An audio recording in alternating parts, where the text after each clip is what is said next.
प्यारे बच्चों, आज आप सभी की एक बहुत बड़ी समस्या और उस समस्या के समाधान को लेकर एक बहुत ही महत्वपूर्ण सेशन के साथ उपस्थित हूँ। आप में से मैक्सिमम जितने भी छात्र लगातार मेरे से संपर्क में आए हैं या आपने कमेंट किए हैं, फ़ोन कॉल किया है या मेरे पास मैसेज आए हैं या फिर लगातार ऑनलाइन बैच के बच्चे हैं, सभी के इंटरेक्शन के बाद मुझे एक समस्या जो आप लोगों की कॉमन निकल के आई है और बार बार आप लोगों से प्रश्न पूछा गया है वो यही है कि जो आप पढ़ते हैं वो आपको भूल जाता है। और भूलने की सबसे बड़ी समस्या है रिवीजन नहीं कर पाना। आमतौर पे यही होता है, जब हम चीज़ों को बार बार दोहराते नहीं हैं तो कंटेंट नया पढ़ते जाते हैं, पुराना कंटेंट आपका धीरे धीरे आपके दिमाग से निकलता जाता है। तो अब बड़ी चुनौती है कि याद कैसे रहे, और याद रखना है तो उसके लिए ज़रूरी है रिवीजन करना, दोहराव करना। अब इसके लिए कोई तरीका नहीं सोच पड़ता, आपको कुछ समझ में नहीं आता। तो आज मैं एक प्रयास करूंगा और यदि आपकी तर्क की कसौटी में प्रयास समझ में आपको आता है तो निश्चित तौर पे आपको इसे अपनाना चाहिए और ये आपके जीवन में एक कारगर बदलाव लाएगा। ये निश्चित तौर पे 100% मैं इस चीज़ के लिए आपको आशान्वित करता हूँ। तो एक बड़ी विषय वस्तु पे आज चर्चा करेंगे और ये विषय वस्तु है रिवीजन कैसे करें, या कहें कि रिवीजन करने का वैज्ञानिक तरीका। ठीक, कब तक और कितना कंटेंट आप नया पढ़ते जाएंगे। आज भी कोई नई किताब उठाई, नया वीडियो देखा, इसके बाद फिर आगे बढ़ गए, फिर नया देखा, फिर पुराना इतना बढ़ता जा रहा है, उसको देखकर ही दिमाग खराब हो रहा है। बार बार ये भी मैसेज आ रहा है कि ये भूल गया, ये भूल गया, ये भूल गया। मैंने एक वीडियो भी साझा किया था आप लोगों से, पढ़ें कैसे, पढ़ने का वैज्ञानिक तरीका, पढ़ें कैसे।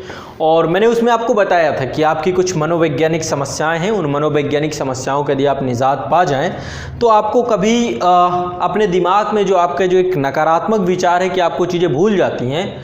और मैं हमेशा एक चीज़ आप लोगों को मैंने भूलने से संबंधित बताया भी था एक सेशन में कि यदि आपको डर लग रहा है, जब हमेशा हमारे पास कोई चीज़ होती है तो होने के बाद उसको खोने का डर लगता है। तो जब भी आप कोई चीज़ पढ़ रहे हैं, जब भी कोई ज्ञान आपको ले रहे हैं और वो ज्ञान जब आपके स्तर पे लगातार बढ़ता जाता है तो उसके बाद एक डर आपको लाजमी है आपका बनना कि आपको भूलने का डर होना ही चाहिए। यदि नहीं है तो दिक्कत है। यदि आपको भूलने का डर नहीं है, अब ये बताइए कोई चीज़ मेरे पास है, मान लीजिए एक फ़ोन है मेरे पास, ये मान लीजिए मेरे पास एक फ़ोन है और ये फ़ोन मान लो नहीं है, जिस कंडीशन में नहीं है, यदि नहीं है तो कोई डर ही नहीं है, ये खो जाएगा, क्या होगा, कैसे होगा, कोई डर ही नहीं होना चाहिए मुझे किसी भी तरीके से।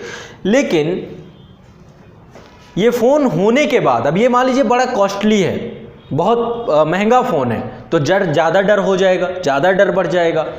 तो जब कोई कंटेंट आपके पास होता है, जब तक आपने कोई किताब पढ़ी ही नहीं, और जब तक पढ़ी नहीं तो आपको कैसे आपको लगेगा कि ये चीज़ आपको भूल जाएगी। जब तक पढ़ेंगे नहीं, कोई चीज़ होगी नहीं तो डर ही नहीं है। जब कोई चीज़ होती है तभी उस चीज़ का डर होता है। ये बहुत बहुत बहुत स्वाभाविक है। आप बहुत आसान भाषा में आपको समझाना चाहता हूँ। तो यदि भूलने का डर या भूलने का विचार आपके दिमाग में बार बार आ रहा है तो मुझे लगता है कि बहुत पॉजिटिव इंडिकेशन है आपके लिए कि आपके पास कुछ ऐसा है जिसके खोने का डर है। यदि नहीं होता तो नहीं होता। अब जो लोग जिनके पास आर्थिक तौर पे समृद्धि होती है, पैसे वाले लोग होते हैं, आप देखेंगे कि घर भी ऐसा बनाएंगे कि कल के दिन कोई चोरी ना हो जाए किसी भी तरीके से। तो पूरा जो है अपने घर को बहुत पूरा एक 4 दीवारी से पूरा उसको फेंसिंग करवा देते हैं। बाहर एक सिक्योरिटी गार्ड भी बैठता है। कारण क्या है? घर में संपत्ति है, बाहर को कोई व्यक्ति आकर चोरी ना कर ले जाए। वैसे ही जो आप किताबें पढ़ रहे हो आपके दिमाग में स्टोर हो रही है, नो डाउट। तो आपको डर तो होना चाहिए ना कि वो भूल ना जाए, आपके दिमाग से निकल ना जाए। अब मुझे ये बताइए, ये आपका 2000 रुपए का यदि फ़ोन होता और यही फ़ोन यदि 50-60 हज़ार रुपए का है तो 2000 रुपए के फ़ोन को मैं ऐसे ही कहीं फेंक दूंगा, अरे कोई बात नहीं, कोई दिक्कत नहीं, खो जाए, कोई उठा ही ले जाए, लेकिन इसको मैं संभाल के रखूंगा। समझ रहे हैं ना? तो जो जितनी बहुमूल्य सामग्री आपके पास होगी उसका उतना ही डर लगेगा। तो यदि आपके दिमाग में ये मैसेज आता है कि आप कुछ चीजें भूल जाती है तो भूलता में कुछ नहीं है, वो एक इंडिकेशन है। अब बात हो गई कि वो चीजें क्यों आपके अंदर आत्मविश्वास में नहीं बदलती हैं। उसके लिए जरूरी है रिवीजन होना। जब तक रिवीजन नहीं करोगे तब तक कुछ नहीं होगा। अब रिवीजन के लिए करना क्या है? आप लोग लगातार नई सामग्री ही पढ़ते रहते हो। आज नई किताब उठाई, पढ़ लिया, ये हमारा एक स्वभाव होता है। नए किताब की अलग ही खुशबू होती है, फिर उसे पूरा करने का मन भी नहीं करता, आप लोग पूरा भी नहीं करते। लेकिन उस समस्या का समाधान मैंने पढ़े कैसे वीडियो में बताया था। पढ़े कैसे वीडियो बहुत सारे लोगों ने देखा और बड़ी संख्या में मेरे पास फ़ोन कॉल आता है और उसको लेके बहुत सारे आप लोगों को डाउट भी हैं और वो डाउट मैं क्लियर करूँगा किसी सेपरेट वीडियो में। और उस पढ़े कैसे में मैंने बहुत सारी चीज़ें स्पष्ट भी की थी कि आपको कैसे टॉपिक को पढ़ना है, कैसे कंप्लीट करना है, कैसे मनोविज्ञान आपके साथ काम करता है, वो सारी चीज़ें मैंने वहाँ पे साझा की थी। बहुत सारे लोग बोलते हैं पढ़ें कैसे वीडियो में जो आपने प्रक्रिया बताई, क्या उसको हमें मैथ के साथ प्रयोग करना चाहिए? बिल्कुल नहीं करना चाहिए। मैथमेटिक्स के साथ कैसे कर लेंगे भाई? मैथमेटिक्स तो आपको लगानी पड़ेगी, करनी पड़ेगी। अकाउंट्स के साथ कर सकते हैं? बिल्कुल नहीं कर सकते हैं आप। वो तो किसी एक ऐसी विषय वस्तु के साथ जो कि पूरी तरीके से कैसी है, गद्यात्मक है, पाठ्य वस्तु है ना, एक बड़ा पैराग्राफ है, बड़ी विषय वस्तु है, कोई कंटेंट ऐसा है जो कि अपने आप में कहानी में तब्दील है, कोई घटनाक्रम में तब्दील है, उस कंटेंट के लिए वो है। यदि आपको कहीं अवधारणात्मक समझ होगी, यहाँ तक मैं कहता हूँ ज्योग्राफी में तो अवधारणात्मक समझ की जरूरत होती है, तो वहाँ पे तो आपको अवधारणाओं को साथ साथ पढ़ते जाना होगा। लेकिन दिमाग में कभी ये जो मैसेज आपका है, भूल रहे हैं, कोई किताब चालू करने के बाद फिर पीछे पहुंच गए, पहले ही पन्ने से आपका दिल नहीं खत्म हो रहा है, पहली लाइन चालू की, दूसरी पढ़े, तीसरी पढ़े, फिर दिमाग में यार पहली भूल गए तो फिर वापस लौटा, ऐसे तो कभी खत्म नहीं कर पाओगे। इतना बड़ा सिलेबस, इतना बड़ा पाठ्यक्रम, सब कुछ है, फिर जब पहली बार कंटेंट ही नहीं खत्म कर पाओगे तो रिवीजन कैसे करोगे? और हमेशा एक नकारात्मक के वातावरण में जीते रहोगे। तो इस समस्या को समझिए, इसका समाधान देने जा रहा हूं, आपको बताने जा रहा हूं। देखो बच्चों, आपको एक चीज बताऊं, जो भी आप पढ़ रहे हो ये आज तो काम आएगा नहीं, परीक्षा के दिन काम आएगा। अब जो कि परीक्षा के दिन काम आएगा, तो मान लीजिए आज मैंने कोई सामग्री पढ़ी तो अपने आप में नया, हर पल यदि आप कुछ भी पढ़ते हो तो नया है, लेकिन फिर वो अगले दिन वही सामग्री पुरानी हो जाती है, रिवीजन स्लॉट में चली जाती है। अब आपका काम क्या होता है, आप चूंकि रिवीजन को लेकर इतना ज़्यादा सिंसियर नहीं हो, रिवीजन को ज़्यादा महत्व नहीं देते हो, रिवीजन को बहुत हल्के में लेते हो, तो होना जाना कुछ नहीं है आपका। एक तरफ आप पढ़ते जाएंगे, दूसरी तरफ आपको कंटेंट भूलेगा नहीं, लेकिन उस कंटेंट को लेकर आपके अंदर आत्मविश्वास नहीं रहेगा। मैं बार बार कह रहा हूँ, हमें कुछ भी नहीं भूलता है, हर चीज़ हमारे स्टोरेज में रहती है, हर चीज़ हमारे दिमाग में स्टोर रहती है।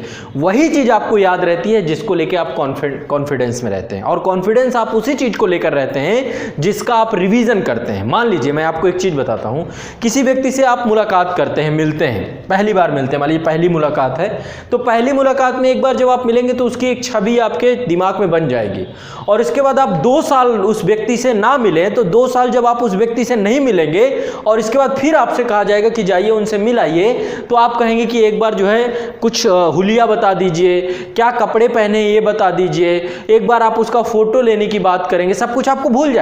अभी जैसे मैं आपको बताता हूं, आप में से बहुत सारे छात्र मेरे पास आते रहते हैं, तो जो छात्र बहुत सारे, कितने वर्कशॉप सेशन आज के टाइम पे मैंने 500 से ज़्यादा वर्कशॉप सेशन किए हैं, तो जो भी छात्र आते रहते हैं, आने के बाद चलो कुछ याद रहा, फिर धीरे धीरे तस्वीर धुंधली होती जाती है, दिमाग में तस्वीर धुंधली होती जाती है। और कुछ छात्र ऐसे होते हैं जो लगातार आते रहते हैं, अभी आए, फिर 1 महीने बाद आ गए, फिर 2 महीने बाद आ गए, तो क्या हो रहा है, रिवीजन हो रहा है, उनसे मुलाकात करने का रिवीजन हो रहा है। और जब बार बार मिलते हैं तो मिलने के बाद क्या होता है, वो हमेशा याद हो जाता है। और ये मुझे लगता है कि 2 बार या 3 बार ऐसा होता है, 1-2 बार आकर वो इंगित कर, सर मैं आया था, मिला था आपसे।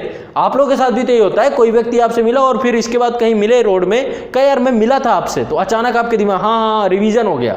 तो जब चीज़ों को रिवाइज करते हैं, चीज़ों से हम बार बार जुड़ते हैं, मिलते हैं, तो उनकी तस्वीर हमारे दिमाग में क्लियर हो जाती है। मैं आसान भाषा में बताऊं तो आपका दिमाग काम कैसे करता है।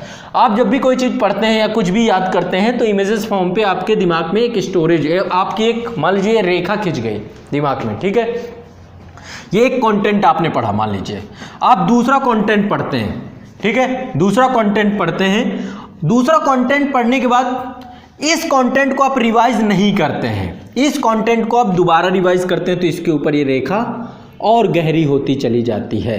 2 बार आपने पढ़ा, फिर इसी कंटेंट को तिबारा पढ़ने का प्रयास किया, फिर इसी कंटेंट को एक बार फिर और पढ़ लिया, तो ये रेखा इतनी गहरी हो जाती है और धीरे धीरे ये रेखा कैसी हो जाएगी, धुंधली हो जाएगी और आपके अवचेतन मस्तिष्क में चली जाएगी, है ना, धुंधली हो जाएगी। ऐसा नहीं कि कंटेंट पूरी तरीके से रिमूव हो गया, लेकिन एक रेखा आपके दिमाग में क्या है, बिल्कुल गहराई से बढ़ जाएगी, क्योंकि बार बार आप उससे क्या हो रहे हैं, मिल रहे हैं। तो विद्या और जो ज्ञान है वो बहुत जरूरी होता है कि आप उसको दोहराएं जरूर, दोहराव जरूर करें। यदि आप उसको दोहराएंगे नहीं तो आपका सागा नहीं है। किसी की शिक्षा आपको बहुत कुछ देती है, लेकिन आपको यदि उसका सदुपयोग करना है तो उसको बार बार रिवाइज करना पड़ेगा। मैं आपको आज बताता हूँ, शिक्षा के क्षेत्र में 8 साल से हूँ, लेकिन हमेशा NCERT बुक आपकी पढ़ना पड़ता है। है। आप लोगों को कंटेंट पढ़ाने से पहले एक बार कंटेंट को देखना भी पड़ता है कि कोई ऐसी सामग्री, गलत तथ्य, गलत फैक्ट, गलत जानकारी आप तक मेरे द्वारा प्रेषित ना हो जाए। तो मैं हमेशा ऐसे प्रयास लगातार करता हूं, तो आपको थोड़ा सा इन चीज़ों को ध्यान में रखना चाहिए। समझ रहे हैं मेरी बात को? हमेशा ध्यान में रखना चाहिए। समझ रहे हैं कि नहीं समझ रहे हैं? समझ रहे होंगे, मुझे लग रहा है समझदार हैं। तो ठीक है, अब आपको करना क्या है, मेरी बात को समझना है। डेली आपने एक शेड्यूल बना रखा होगा, और शेड्यूल आपको मैंने कई बार बता दिया कि शेड्यूल कैसे बनाना है। शेड्यूल में फिक्स स्लॉट मत बनाइए कि फिक्स आपको कोई चीज़ पढ़ना है कि भाई मैं 6 से 7 पढ़ूंगा ही। भाई 6 से 7 मन नहीं किया तो, 6 से 7 सोने का मन किया तो ऐसा शेड्यूल नहीं बनाना। चलो इसको लेकर के एक सेपरेट वीडियो और बनाऊंगा। यहाँ पर रिवीजन की बात करता हूँ। आप अपनी पूरी पढ़ाई को 2 भागों में बांट के रखिए। एक भाग आप बना दीजिए रिवीजन स्लॉट, जिसमें केवल आपको रिवीजन करना है। एक रिवीजन स्लॉट रहेगा, एक इसमें आप फ्रेश स्टडी करेंगे। ठीक है, एक में आप फ्रेश स्टडी करेंगे, तो एक में आप नया टॉपिक पढ़ेंगे जिनमें नयापन होगा, और एक में आप दोहराव करेंगे। हो सकता है नया टॉपिक पढ़ने में देखो टाइम लगता है चीज़ों को समझने में, मतलब बिल्कुल नया नया कंटेंट आप पढ़ रहे हैं, नई किताब पढ़ रहे हैं, और एक है उसी कंटेंट को दोहरा रहे हैं बाद में जब आपने एक बार पढ़ लिया। इसके लिए मान लो 3 घंटे रखते हैं, तो इसके लिए कम से कम 1 घंटे जरूर रखें। इसके लिए आप लोग 5 घंटे रखते हैं, तो इसके लिए 2 घंटे जरूर रखें। मतलब कि यदि आप अपने टाइम के हिसाब से बना लीजिए, आपको एक रिवीजन स्लॉट बना के चलना पड़ेगा। आप डेली केवल नया टॉपिक ही ना पढ़ें, आपने जो अभी तक पढ़ रखा है उसे रिवीजन स्लॉट पे ले जाएं। मैं एक चीज़ और बताता हूँ, कुछ लोग और बेहतरीन काम करते हैं। कुछ लोग क्या करते हैं, 3 स्लॉट में अपने टाइम को बांट देते हैं। ठीक है, एक स्लॉट होता है पूरा फ्रेश टॉपिक पढ़ने का। मान लो आपने 3 घंटे का फ्रेश टॉपिक पढ़ने का स्लॉट बना दिया। ठीक है, 2 घंटे का एक दोहराव बना दिया, एक और रिवीजन स्लॉट बना दिया आपको डेली बेसिस का, एक रिवीजन स्लॉट और बना दिया जिसमें आप ये दोहराव वाले टॉपिक का भी दोहराव कर रहे हैं। इसी टॉपिक का जिसका आपने, एक तो हो गया नया टॉपिक, आपने नया पढ़ा, नया पढ़ने के बाद इसको दोहराव में ले गए, और फिर दोहराव टॉपिक का भी दोहराव किया, मतलब दोहराव का दोहराव। तो मतलब 1 बार पढ़ा, फिर 2 बार पढ़ा, फिर 3 बार पढ़ा। डेली का होता है इनका। तो ये जो कुछ लोग होते हैं, जैसे इसको 2 घंटे टाइम दे देते हैं, इसको 1 घंटे दे देते हैं, तो 3 घंटे का रिवीजन होता है, 3 घंटे का नया कंटेंट होता है। तो आप यदि केवल और केवल नया कंटेंट पढ़ेंगे तो आपका भला नहीं होगा। रिवीजन करने के लिए आपको एक रिवीजन स्लॉट बना के चलना पड़ेगा। आप 2 रिवीजन स्लॉट भी बना सकते हैं, केवल फ्रेश पढ़ेंगे। मान लीजिए मैं आपको एक चीज बताता हूं, आजकल मैक्सिमम बच्चे कहीं पर किसी संस्थान में पढ़ रहे हैं, ऑनलाइन पढ़ रहे हैं, ऑफलाइन पढ़ रहे हैं, तो आप जैसे भी पढ़ रहे हो तो आप अपने एक फ्रेश टॉपिक लेकर के चले, नया पढ़ें। ठीक है, नया पढ़ें। दूसरा आपको क्या करना है, एक रिवीजन स्लॉट बना लीजिए, तो जितना नया पढ़ें उसको यहां डाल दीजिए, इस कंटेंट में डाल दीजिए। डेली बेसिस का रखना है। मान लो जैसे ये आपने आज पढ़ा नया, कल आपने इसी का रिवीजन कर लिया, और यहाँ पे कुछ नया पढ़ रहे होंगे। यहाँ पे कल आप मान लो आज डेट है आपकी, आज जो आपने पढ़ा ये टुडे का है, और फिर ये आपका टुमारो का है। नेक्स्ट डे आप क्या करते हैं, तो जो नेक्स्ट डे आपका है, नेक्स्ट डे आपको पढ़ना है, नेक्स्ट डे में आपको ये पूरे के पूरे कंटेंट में यहाँ पे नया टॉपिक आ जाएगा, आपका कोई नया टॉपिक आ जाएगा, ये नया टॉपिक दोहराव में चला जाएगा, और ये दोहराव वाला टॉपिक और दूसरे दोहराव पे चला जाएगा। तो आपको 2 भागों में अपने स्टडी प्लान को बांट सकते हैं, या 3 भागों में बांट सकते हैं, जैसा आप अपने समय के हिसाब उचित समझें। ज़्यादा भी बना सकते हैं आप अपने हिसाब से, देख लीजिए कोई फिक्स। लेकिन मान लो किसी दिन 5 घंटे का टाइम मिलता है, तो 5 घंटे के टाइम में दोहराव वाले को प्रायोरिटी दो। मान लो किसी दिन टाइम ही नहीं मिलता है, कोई ऐसी बात है, तो भी उस दोहराव करो, नया मत पढ़ो। नया नहीं पढ़ना है, दोहराव ही करना है। दोहराव को महत्व हमेशा देना है, क्योंकि जो आपने अभी तक संचित कर लिया, जो आपने पढ़ लिया, उस पे कॉन्फिडेंस, आत्मविश्वास बना रहना चाहिए। जो आपके पास पूंजी आ गई वो संपत्ति ना जाए। मैं हमेशा कहता हूं ना कि समृद्धि, संपत्ति और नाम और ये सब कुछ कमाना आसान है, लेकिन इसको स्टेबल कर पाना, अपने ज्ञान को स्टेबल कर पाना बहुत कठिन काम होता है। मेरी बात समझ रहे होंगे आप, मैं जो समझाना चाहता हूं। तो जो आपने पढ़ा उसको स्थिर रखिए, उसको अपने दिमाग पे बैठा के रखिए। तो रिवीजन करने का सबसे आसान तरीका यही है कि आप डेली बेसिस पे रिवीजन करें, या एक दफे आप फ्रेश ना पढ़ें, फ्रेश को प्राथमिकता ना दें, लेकिन रिवीजन को प्राथमिकता श्योर, इसको मतलब श्योर है ये। और रिवीजन कोशिश यही करिए, जो नोट्स बनाइए आप, देखो जब भी कोई नया पढ़िए तो नोट्स बनाइए। जैसे किताब में पढ़िए, मैंने रीडिंग स्किल में आपको बताया कि किताब में पढ़िए तो पेन एक साथ में रखिए और उसको आप बीच बीच में अंडरलाइन करते जाइए। तो आपको दोहराव वालों में जो आपने अंडरलाइन किया उसी का दोहराव करना है आपको, तो बहुत कम समय लगेगा, बहुत कम समय लगेगा। एक चीज मैं बहुत क्लियरली आपको बता दूं, दोहराने में बहुत कम समय लगेगा और दोहराव का दोहराव करने में और कम समय लगेगा। और एक बार आपको दिमाग में बैठा लेंगे ना, इसके बाद कोई दिक्कत ही नहीं होने वाली। दिमाग में एक बार लकीर खिंच गई फिर कोई नहीं बात, कोई टेंशन ही नहीं है आपको। आपका ब्रेन बहुत तेजी से और बहुत अच्छे से काम करता है। तो मनोवैज्ञानिक तरीके से आपको दोहराव को प्राथमिकता देनी चाहिए। दोहराव से कॉन्फिडेंस बढ़ता है, आत्मविश्वास आता है और चीज़ों में परिपक्वता आती है, और यही आपके सिलेक्शन के लिए बहुत जरूरी है, आत्मविश्वास होना। और आत्मविश्वास चूंकि दोहराव से ही आएगा, आपको चीज़ों के रिवीजन से ही आएगा। ठीक है, देखो बहुत सारी चीज़ों का आप रिवीजन करते हो दिन प्रतिदिन, जैसे डेली सुबह डेली सोने का रिवीजन करते हो, डेली जगने का रिवीजन करते हो, डेली खाने का रिवीजन करते हो, है ना, हर चीज़ का रिवीजन। बहुत सारी गतिविधियां जो प्रतिदिन करते हो, दिनचर्या जिसे कहते हैं, उसमें जो रिवीजन ज़्यादा होता है वही चीज़ परिपक्व हो जाती है, उसी में आत्मविश्वास बढ़ जाता है। बहुत सारी चीज़ें जिनका रिवीजन आप नहीं कर पाते, जैसे समय से उठने का रिवीजन नहीं रहता आपका, डेली योगाभ्यास करने का रिवीजन नहीं रहता होगा, बहुत सारी ऐसी दिन होंगी, बहुत सारी हॉबी होंगी जो डेली प्रतिदिन नहीं करते होगे, लेकिन जो प्रतिदिन करते हो उसमें बहुत कॉन्फिडेंट रहते हो। ऐसे ही पढ़ाई के साथ करना है। पढ़ाई को डेली एक रिवीजन स्लॉट मत रखो, जरूर रखो।